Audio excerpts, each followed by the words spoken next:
Hi, Bruce. Hi, Carlo. Good to see you again. Great. Thanks for being with us. What a privilege. How many times should I say this? It's always a privilege. You said it enough. It's time to get into Schumann. You know... Yes, another sure. Let's see what you pull out of the hat. How many times have I said that also? I don't know. But I have a hat right back here, as a matter of fact. But you do? Yeah, okay. But I'm not using it. Right. Robert Schumann is probably the most romantic image of a composer in history. Maybe he has a little competition with Chopin.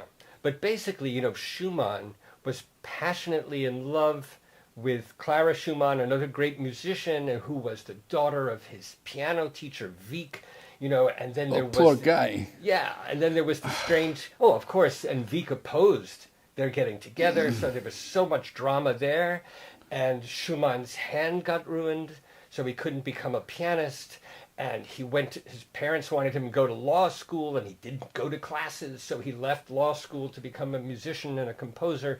And then he discovered Brahms, and Brahms fell in love with his wife, Clara.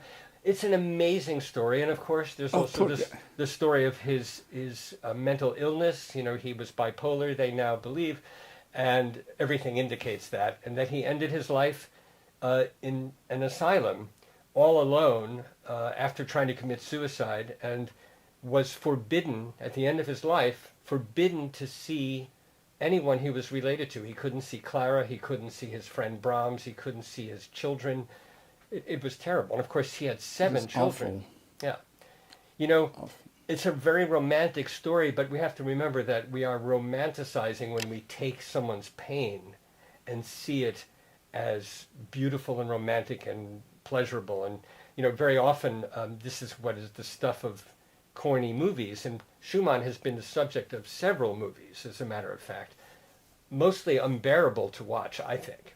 One of the most difficult to watch, although it's funny if you're willing to just laugh at how bad it is a movie, Song of Love, which has Katharine Hepburn as Clara Schumann, which is kind of amusing, and Paul Henreid, who's a wonderful actor, as Schumann, but not really suited to it. And of course all the fake piano playing and the talking about music in ways that musicians don't do it. But it's because Schumann is so romantic. But what's really important now for this discussion is, can you hear what really makes Schumann romantic in his music, and what's so special about his kind of romanticism? And probably, at least to me, and I know to a lot of musicians, and I want to share this with the audience, one of the most amazing things about Schumann is the rhythm. The rhythm is always romantic. It's rushing to be somewhere. It's out of control with passion and energy, and because of that, it's often dislocated. For example, but I think even more... Disconcerting. If you play the opening of Kreisleriana... Absolutely, and I really articulate it a lot as the score demands.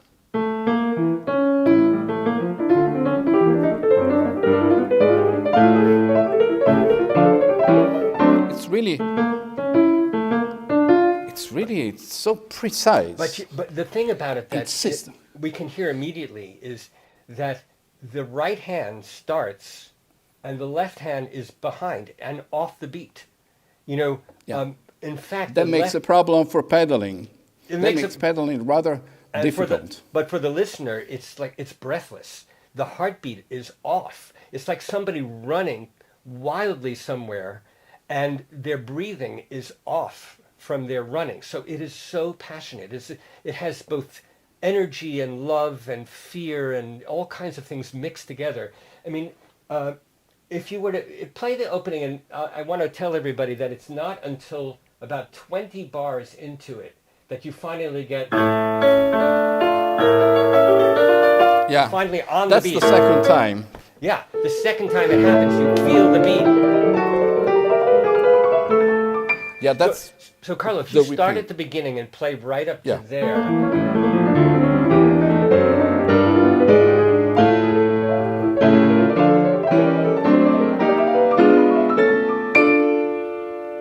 I skip the repeat now.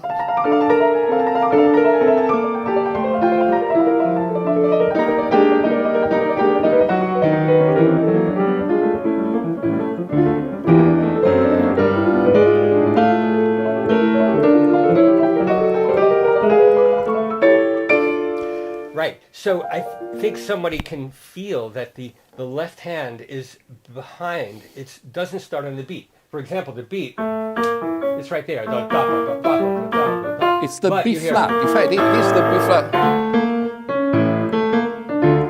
It's really very tricky. It is. And it's because it's built into the nature of his romantic, dislocated personality. It reminds me Yes. of in Hamlet, when Shakespeare has Hamlet say the time is out of joint, comparing time to like a shoulder, that my time is out of joint and we have to fix it. Everything's off and everything's wrong, and Right. somehow he And has to fix it. He has to put an antic disposition. That's right. Now, try and translate that antic disposition. Did Schumann have an antic disposition sometimes?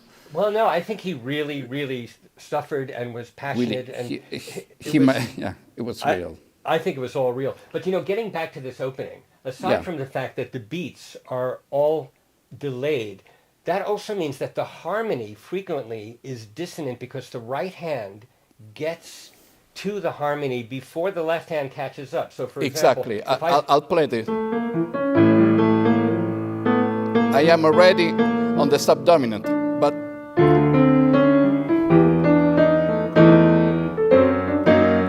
yes, exactly. It's offset. so if I, as you said, here you are, this chord now resolves, but this has moved ahead, and then this,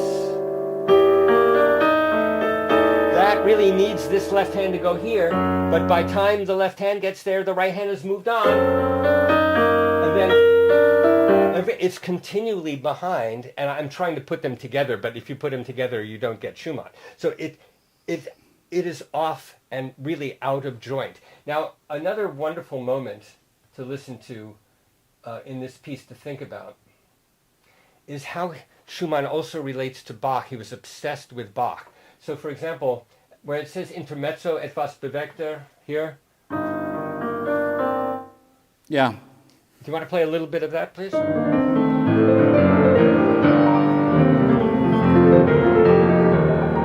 Yeah, there and is then- an imitative counterpoint. Yes, exactly. And if we go, let's go to another spot like that.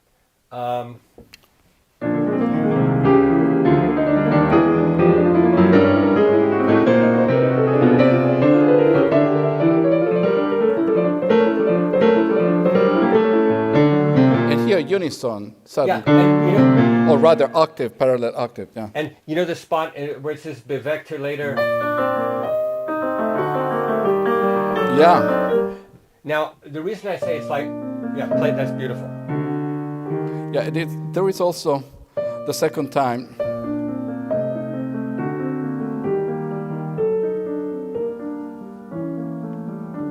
And what I want the listeners to think about is how Schumann is taking that kind of intertwining, self-following melody, what's called polyphonic melody from Bach. Here's a little bit of Bach from the E-flat major French Absolutely. suite. It's two strands. Yeah.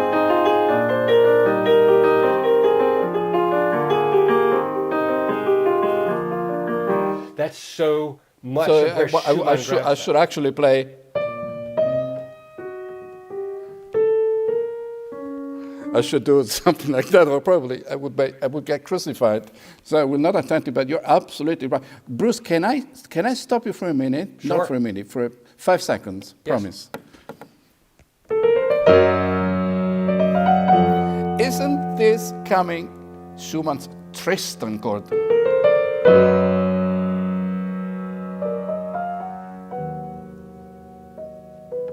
I mean, everything seems to reach peace, resolve. And listen to this coming. Not even Chopin went this far, I think. It's really absolutely puzzling. Well, I think that one of the ways to explain to a non-musician very clearly and simply how extraordinary and beautiful some of Schumann's harmonic writing is to look at the very opening of Dichter Liebe, which is a song cycle. I think that it tells you some things that it's very hard in a large piano work to sum it up. But here, in just a few short phrases, you get the essence of Robert Schumann. So it starts like this.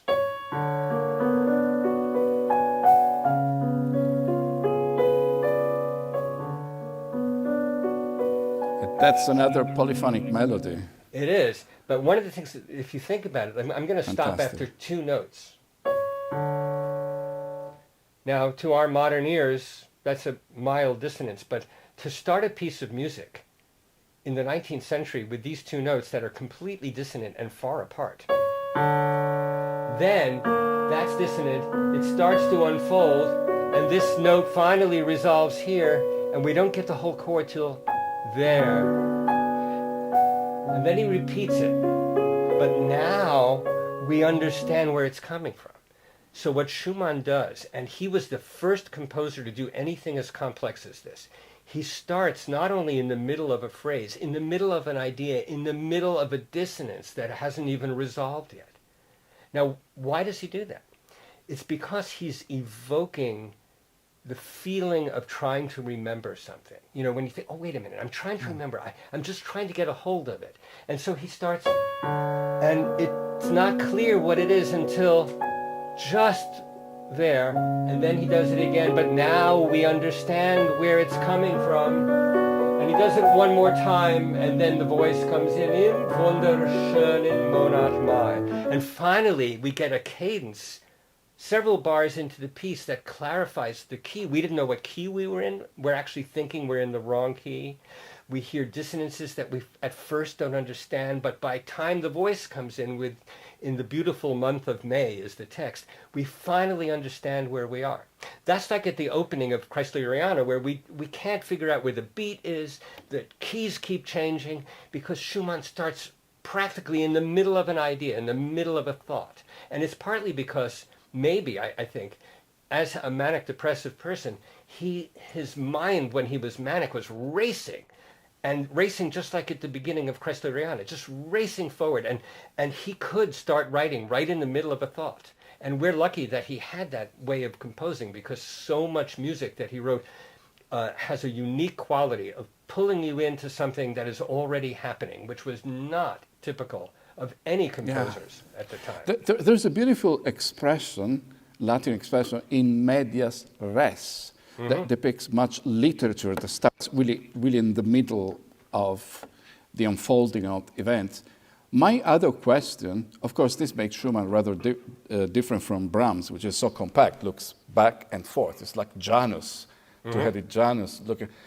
But Schumann wrote very interesting advices for young musicians, for young people. That's true. One of it being you have to be able to really hear the score that you see, and the other way around, see the score of the music you see. However, one advice I would probably not preach could be misused, and that is when he said, I learned more from reading Jean-Paul Richter. It's never mentioned, as we assume, if we take it for granted. Jean-Paul Richter, the high romantic writer, novelist, and then from exercises of counterpoint. Well, but it's very telling, because, Schumann, I'm glad you mentioned this, because Schumann grew up not being sure at first whether he wanted to be a writer, a novelist, like his father, who was a novelist. His father was a small publisher, he was but he also wrote books. And he also wrote books. And Schumann did write the beginnings of several novels, and he started, the Davidsbund, a club that was about writing and music, and he was obsessed with also, obviously from Kreisleriana, which is based on the literary works of E.T.A. Hoffmann. He was But by the way, Bruce, yes. I have bad news. The Kaffeebaum, where that beautiful place in Leipzig, they still had. I was there. I always went there when I when I would play in Leipzig and dine there, exactly at the table where Schumann and his friends, his favorite dish was stewed beef and fried broccoli, I think. I don't think it's, am I wrong? Probably people, listeners, viewers can prove, I hope they prove me wrong. I think it's not there anymore. Can you imagine? They have preserved that corner of Kaffeebaum. Well, I don't know, but certainly it can live in your imagination and your taste buds. But one of the things about to get back to Kreisleriana for a moment. Sure. It is based on the writings of E.T.A. Hoffmann, who was also a great critic and the first one to define the idea of classical and romanticism in music, talking about Beethoven. He was himself a fairly good composer whose music sounds a little like Schubert and Beethoven, E.T.A. Hoffmann, that is, and. Hoffmann also invented the idea in his own writing of having critics represent his different parts of his mind by having different persona, different personas. Like Mastroianni, like Florestan, and which is what Schumann, in Schumann's case, of course. Schumann invented. Florestan, the outgoing, extroverted, improvising virtuoso, and Eusebius, the calm, introverted, poetic, quiet type, and Mastroianni, who is probably based on his teacher and father of his wife, Wieck. So yes, that's really all part of it. So we know what we have is a literary composer, a passionate composer, a composer whose sense of harmony is complex because of how he allows you to enter into it in the middle of ideas and has a very dissonant surface, that his sense of rhythm is often dislocated because that's romantic. It's like he's out of breath, he's breathless, he's passionate, and the music catches that almost every moment. It's really extraordinary in that way. So I do have some piano puzzlers. I think I might play two. Oh my God. Okay. So we should announce that people that hope they'll be pleased to receive a Schumann CD of mine, although not of Kreisleriana, but of the 3 sonatas that I have recorded. So let's hear what you, again, pulled out of the other hat. I don't know where it is. I cannot wait. I'm not telling anyone. I don't even know, actually. No, you don't know what it is, so you don't know. I don't know. Okay, here's a piano puzzler based on Robert Schumann. And not only can you guess the tune, but if you really know Schumann, if you're a Schumann aficionado, you might actually know which piece by Schumann this is based on.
Wonderful.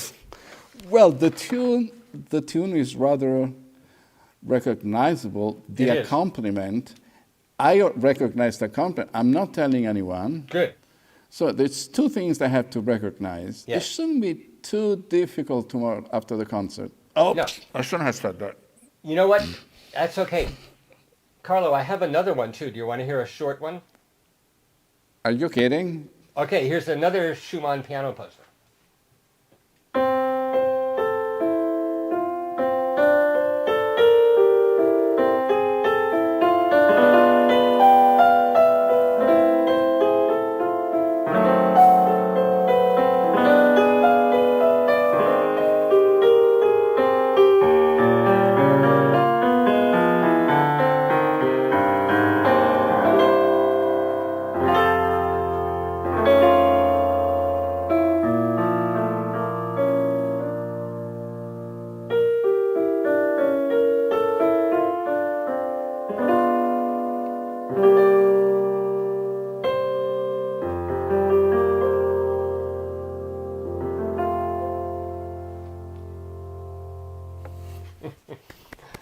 Bruce, let me ask you something. Sure.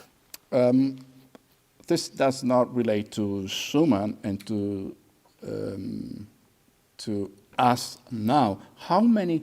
There are wonderful podcasts of your piano puzzlers. Mm-hmm. One can actually download them from Apple Music or go on the website of Performance Today. And I invite people who have not yet been there to do so. Actually, I think we should also share the link on YouTube. How many piano puzzlers have you composed? Well, Carlo, as of yet, in 2022, which is coming up pretty soon, it will be the 20th anniversary of the show. I will have been writing them for 20 years. I'm in my 19th season of writing piano puzzlers, and so there are over 600, but I don't actually know. All right. Now, for the benefit of people who study composition theory and want to know the language of past composers, what's your advice? How did you accomplish this? How did you accomplish learning? It's not just analyzing, it's not just playing. What's your trick? There are two things. But first of all, I'm really glad you asked this, and you don't know about this, but I wrote a new version, a third edition of my book, The Mind's Ear, which is coming out probably in a few months, and there's a whole section on piano puzzlers and how to think about that and how to get yourself into that frame of mind.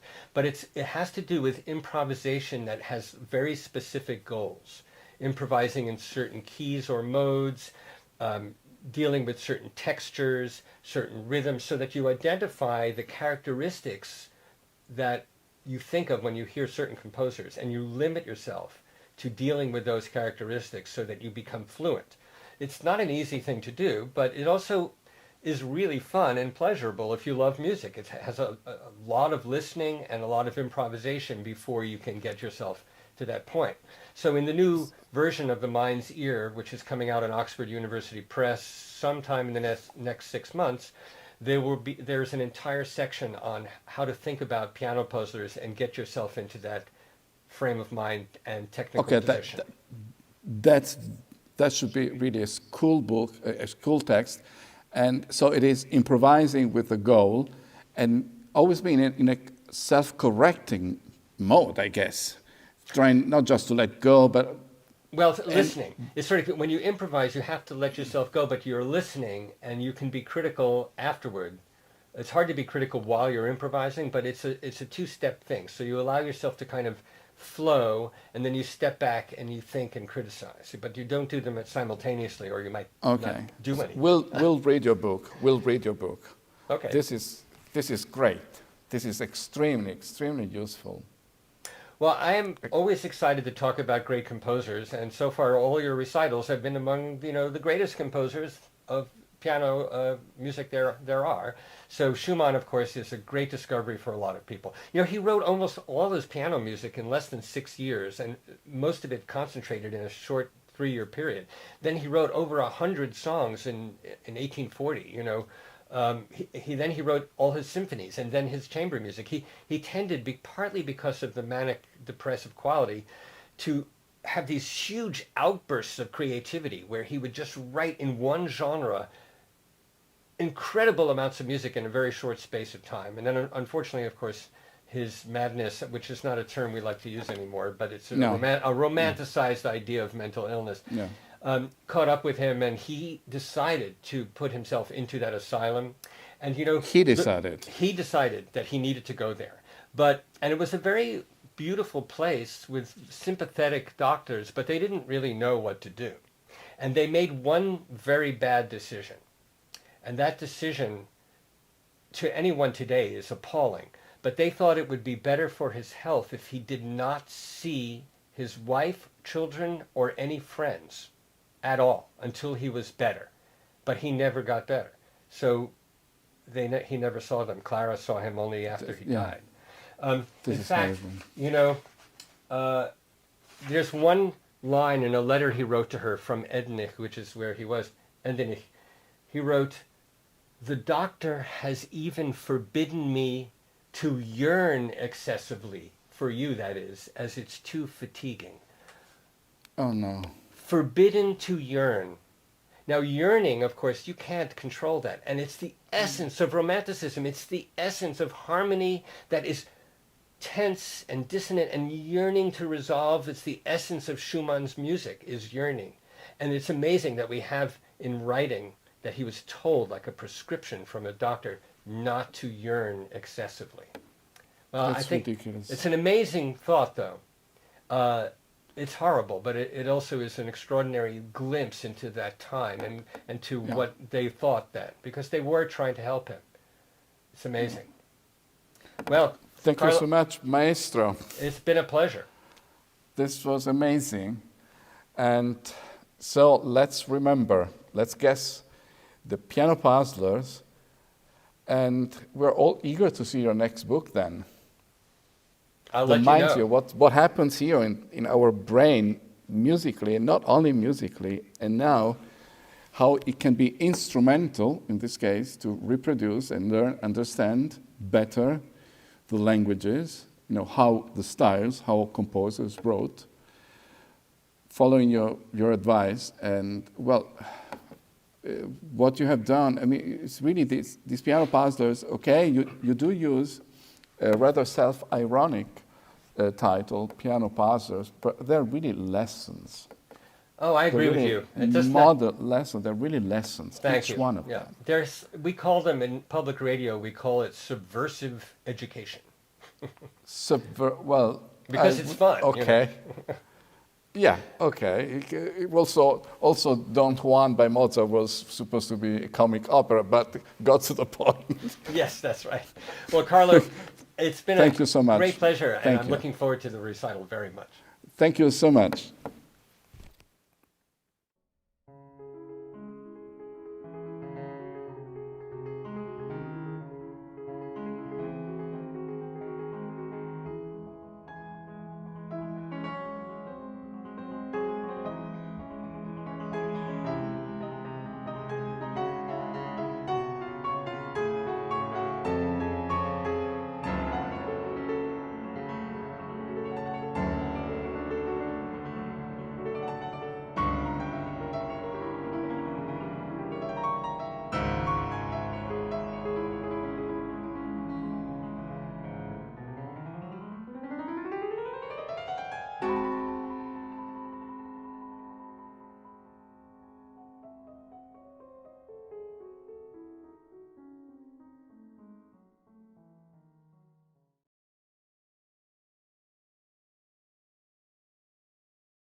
Bello, bello. Grazie.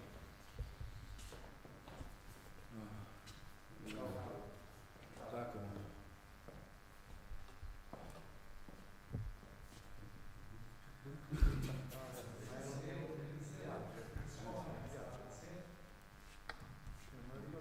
Una follia sana o una sana follia? Non hanno capito. Lo dicevo alla moglie quando stessa la prima sonata. Questa non la capiranno questa sonata.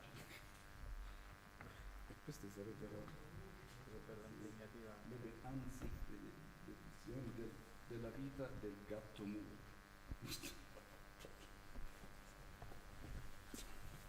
Straordinario. Ci siamo conosciuti ieri. Sì, grazie. Sì. Sono... Venga. Ecco. Sì, stavo facendo il corso di recitazione. Sì, ecco. Complimenti, meraviglioso. Ma ci si può dare la mano adesso? Andiamo. No, non si sa mai, c'è la resta. Può alzare il gomito Federico, alzare il gomito. Adriano, Sì, io organizzatore, bravo. Bello. Maestro, le posso fare una domanda da uomo di teatro? Sì, certamente. Noi attori, Siamo ancora online, vero? Siamo ancora Ah, bene. noi attori facciamo un lavoro di costruzione dei personaggi, quelli di Molière, quelli di Shakespeare. Mi chiedevo, ecco, un pianista, che tipo di approccio ha nel costruire il rapporto con Mozart o con Beethoven o con Schumann? Devo dire, non so se è molto popolare o se è passato di moda. Mi ricordo che un artista londinese mi raccomandò la lettura di Stanislavski. Il lavoro dell'attore. Sì. Il lavoro dell'attore. Suo padre era Mark Hamburg, un pianista russo molto famoso. E dipende anche un po' dalla formazione, perché certo, diciamo più dell'est europeo questa assimilazione con penetrazione totale, bisogna un po' dimenticare se stessi. Però c'è un lavoro, come dire, sempre guardare lo specchietto retrovisore, che è lo stile, la consapevolezza e ovviamente noi siamo anche artigiani, dobbiamo... certo. Sì, bisogna in qualche modo durante lo studio entrare nel personaggio, che non è un personaggio concreto, Esatto. e non tralasciare mai questo durante lo studio. Sempre per pensare, allora sono le armonie che ci danno, ogni armonia è come un'espressione facciale diversa. Quindi in questo devo dire che forse Stanislavski Strasberg dell'Auditorium studio. Sì. Forse ci possono essere, però qualcuno contesta questa scuola, qualcuno di voi contesta questa scuola. Lei cosa ne pensa? Ma in realtà anche Stanislavski nel tempo... Con chi abbiamo il piacere di parlare? Io sono Gennaro Duccilli. Ci state riprendendo ancora? Ciao al pubblico. Sì. Lo stesso Stanislavski oggi è mutato nel tempo. Io ce l'ho come punto di riferimento, però dopo di lui ci sono stati Strasberg, appunto dell'Auditorium studio, e anche Mikhail Chekhov, nipote di Anton Chekhov, che ha, tra le altre cose, lavorato con lui. E lui ha una visione ancora diversa, pur partendo da Stanislavski c'è qualcosa che cambia, infatti si chiama la tecnica dell'attore. Non il lavoro dell'attore. Si passa dal lavoro sul personaggio, chiaramente, e su se stesso. E qual è la differenza, quindi? La differenza è una maggiore attenzione per la tecnica. Ad esempio lui elabora il gesto psicologico, che è la gesticolazione dell'anima. Ah, ecco. Che è più vicina al musicista, perché quelle armonie, ancor prima che sui tasti, nascono... Sta descrivendo un certo tipo di scuola in cui si costruisce anche a livello corporale, fisico, esatto, il suono, prima ancora di produrlo. È una forma di integrazione, però sa cosa è un po' pericoloso per noi? Sì. Non lo dovrei dire perché io mi impegno molto discograficamente, però la produzione discografica appunto a volte diventa un po' troppo artificiosa, si taglia troppo. Si taglia troppo. Noi ancora non abbiamo fatto, ancora non ho l'onore di fare un disco insieme a te, ma... No, ma sul si taglia troppo mi trovi... Si taglia un po', ma dobbiamo tenere a distanza, se no c'è il resto. Allora, quando si taglia troppo c'è questa estraneazione in cui ripetere i take, rifarli, chiaramente diventa alienante. Sì. E poi c'è anche quell'altra scuola, quella brechtiana, no? Dove c'è lo straniamento brechtiano. Quello è un po' il modernismo di vedere le cose oggettivamente. Comunque, per dirla con Fellini adorava Marcello Mastroianni, era una sorta di alter ego per lui. A volte ha lavorato però anche con attori inglesi, americani, che adottavano il metodo Stanislavski. Allora chiedevano a Fellini: da dove sto venendo?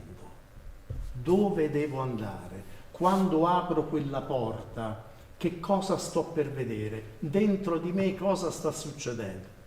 Fellini naturalmente un po' insomma rosicava. Con Marcello Mastroianni si trovava benissimo, perché arrivava la mattina che era stato a Donne, ubriaco, gli diceva: Marce, apri quella porta, lui andava là, apriva la porta e finiva lì. Tutto questo sta andando mai? Ciao a tutti. No, questo per dire, ecco, poi dipende dal tipo di approccio, però era una mia curiosità perché... Ad esempio il prossimo programma Brahms, anche se Brahms lo considerano sono un figlio, un fratello minore di Schumann, ecco lì la cosa diventa cerebrale, tecnica, però tecnica come arte, come bisogna, io lo chiamo Giano bifronte, devo pensare a quello che viene ma a quello che è stato, perché i temi si rincorrono, cioè la coerenza interna. Quando un compositore come Brahms chiede coerenza interna massima, non la discorsività narrativa di Schumann, ecco allora lì l'attore si disattorizza. Cioè, si può dire, anche il tempo si disinterpreta. È vero, esce dal personaggio. Diventa tecnico, allora diventa più tecnico. Infatti grazie a Schoenberg abbiamo capito che Brahms, l'ha chiamato lui il progressista, sembrava un tardo romantico, però questa asciuttezza e coerenza interna poi sarebbe piaciuta ai moderni. Sì, perché tant'è vero che si consiglia all'attore di rimanere sempre a 20-30 centimetri un po' fuori, cioè vigile, attento, tecnico. Questa è anche professionalità, d'altra parte. Certo, d'altra parte, se no vai al manicomio, interpreti Amleto e vai direttamente. Potrebbe essere un transfert controllato. Quando stai là sopra. Comunque è straordinario, Grazie. veramente. Ora ci congediamo dal pubblico, allora. Sì, grazie veramente. Grazie per queste, pubblico. Per Grazie, queste Carlo. emozioni. Grazie a tutti. Grazie Io per queste vado emozioni. a cambiare.